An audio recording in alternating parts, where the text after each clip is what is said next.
I am 100% sure कि तुमने ये वीडियो जरूर देखी होगी। इंदिरा नगर का गुंडा हूं मैं।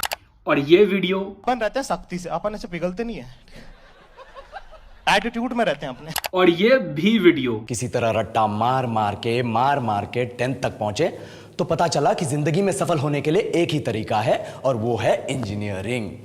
ऐसी ढेर सारी वायरल वीडियोस हैं जिनकी मैं लिस्ट बना सकता हूं, बट क्या तुम्हें पता है इन सभी वायरल वीडियोस के पीछे सिर्फ एक इंसान का हाथ है और वो है श्री श्री श्री तन्मय भट्ट सर।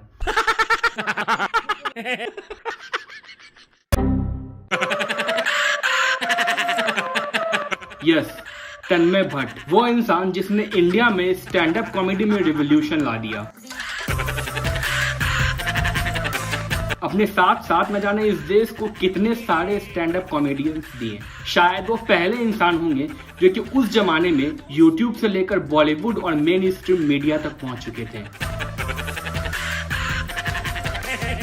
उन्होंने अपने 4 दोस्तों के साथ AIB की शुरुआत की, जहां पे ना जाने कितने सारे बॉलीवुड सेलिब्रिटीज ने उस जमाने में YouTube के थ्रू इंटरव्यूज दिए।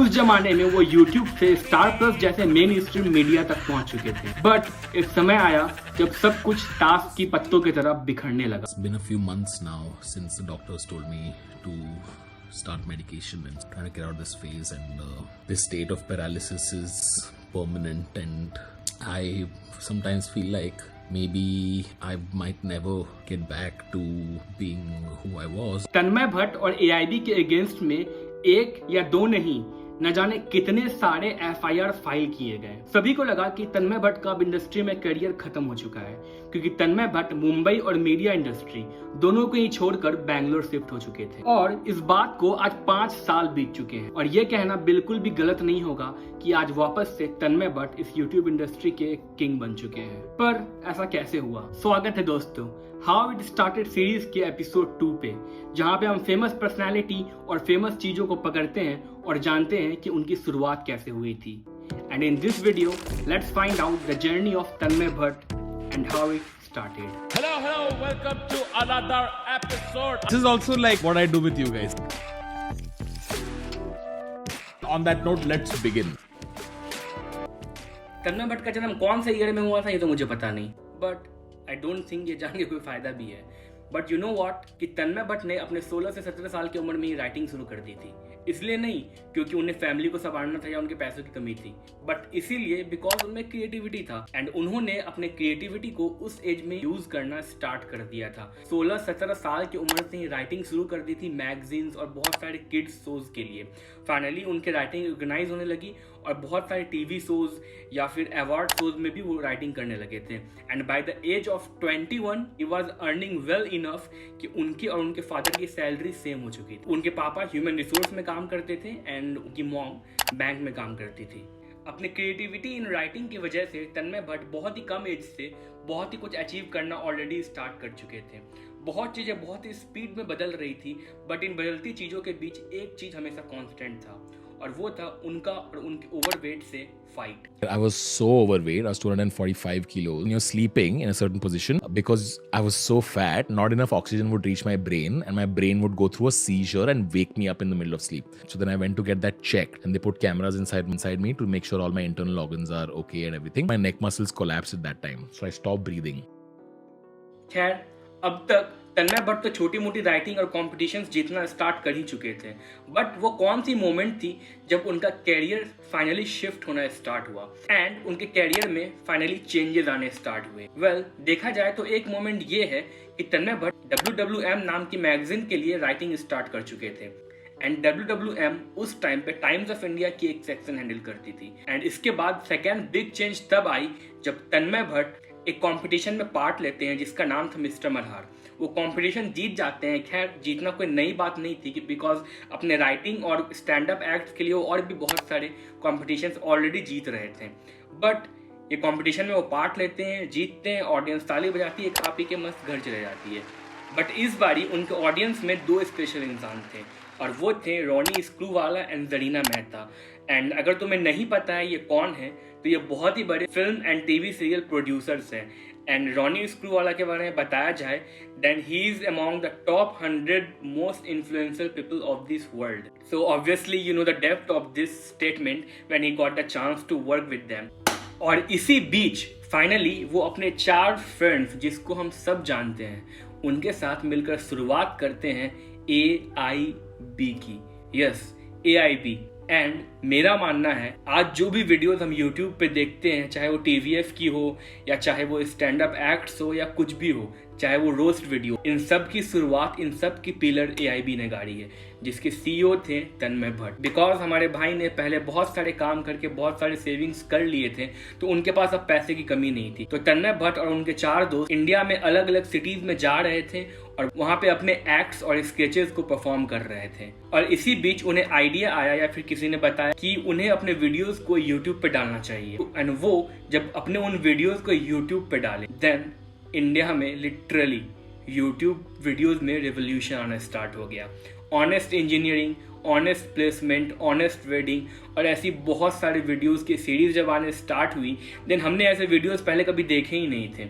ऑडियंस को वो वीडियोस बहुत ही ज़्यादा पसंद आने लगी एंड AIB सोशल मीडिया पर वायरल होना स्टार्ट हो गया.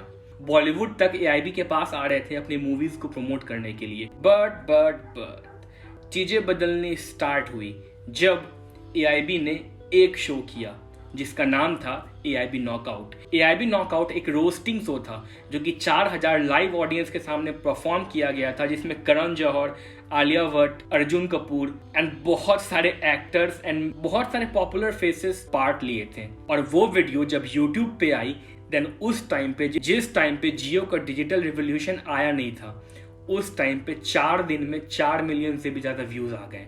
It means the video was viral all across the country. बहुत लोगों ने उस वीडियो को बहुत प्यार दिया एंड बहुत लोगों के लिए वो वीडियो बहुत ज़्यादा ऑफेंसिव था, बिकॉज उसमें सेक्स एंड रिलीजियस जोक्स थे about the women, about the God and a lot of things.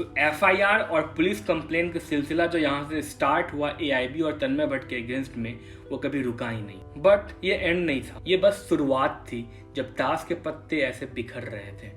पर कहते हैं ना, जब इंसान का बुरा वक्त चलता है, देन उसके साथ एक के बाद एक चीजें खराब होनी स्टार्ट हो जाती है. एंड तन्मय भट्ट के साथ भी ऐसा ही हुआ. इवन उनके ट्वीट्स तक के लिए उन पुलिस कंप्लेंट और FIR होने लग गए. एंड चीजें बहुत ज्यादा खराब तब हो गई जब एक बार मीटू मूवमेंट की शुरुआत हुई एंड AIB के एक एम्प्लॉय के अगेंस्ट में मीटू लगाया गया था. एंड क्लेम ये किया गया कि AIB के कोर मेंबर्स इंक्लूडिंग तन्मय भट्ट को ये बात पता थी, बट उन्होंने उनके अगेंस्ट में कोई एक्शन नहीं लिया. सो तन्मय भट्ट एक पब्लिक फिगर थे एंड उनके अगेंस्ट में इंटरनल कमेटी बैठाई गई एंड उन्हें as a CEO step down करना पड़ा.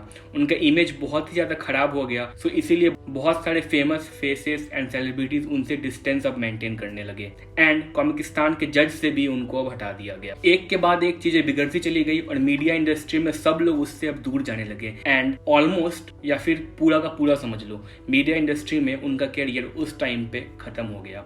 वो डिप्रेशन में चले गए. कई महीनों तक वो घर पे रहे एंड उन्होंने अपने सोशल मीडिया पे अनाउंस किया कि उनको क्लिनिकल डिप्रेशन से डायग्नोस किया जा रहा है.